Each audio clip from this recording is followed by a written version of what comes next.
disinilah Rena selalu duduk. Ia sudah terbiasa menarik kursi itu tiap pagi, menatap buku dengan urutan yang sama, lalu duduk sambil memandang keluar jendela. Ia menunggu, tetapi tak ingin mengakui bahwa ia menunggu. Bangku di sebelah kirinya tetap kosong, hanya sesekali diisi oleh cahaya matahari atau angin sore. Dulu, bangku itu milik berdua. Adit selalu datang lebih awal, menyimpan tas Rena di sebelahnya.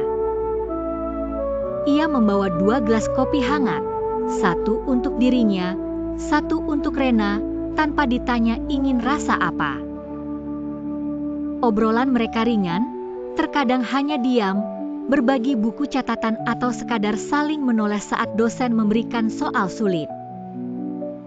Semua orang di kelas tahu, ada sesuatu di antara mereka, walau tanpa status dan tanpa ucapan cinta. Mereka bukan sepasang kekasih, tetapi saling melengkapi dalam diam. Kadang, dunia terasa cukup hanya dengan duduk berdua di bangku yang sama, berbagi pagi dan rahasia kecil di antara halaman buku. Kemudian semuanya berubah dalam semalam. Suatu hari, Adit tidak muncul. Rena menunggu, lalu mengirim pesan singkat. Jawaban tak kunjung datang. Hari berikutnya pun begitu.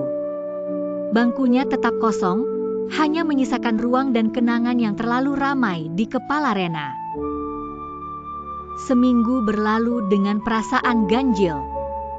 Sampai akhirnya, suara dosen memecah keheningan, lirih dan nyaris tak terdengar di tengah suasana kelas yang sunyi.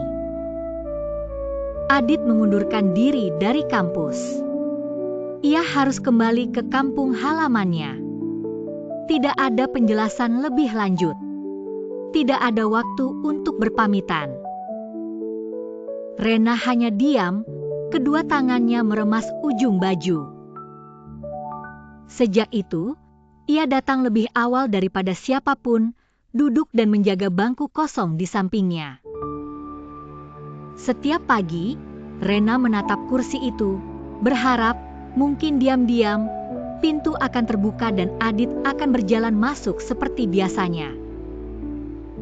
Namun, harapan itu perlahan menguap, menjadi kabut di antara rutinitas kampus.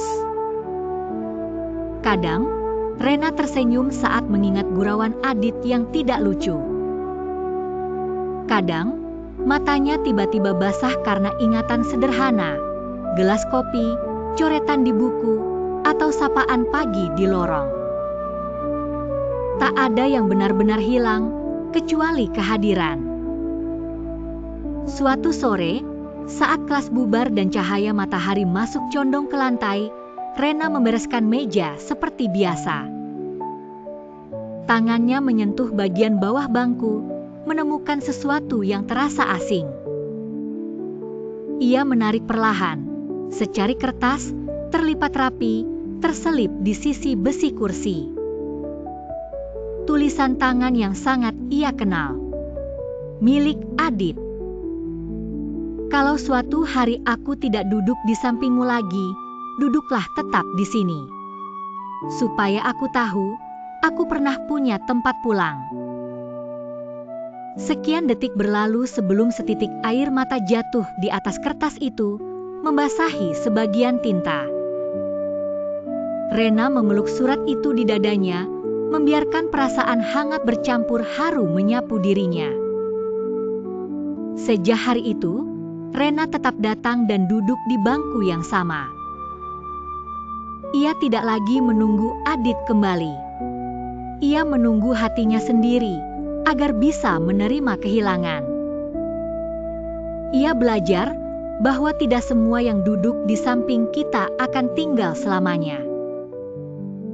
Tapi kenangan dan tempat duduk itu tetap abadi menjadi alasan untuk pulang, walau untuk hati sendiri.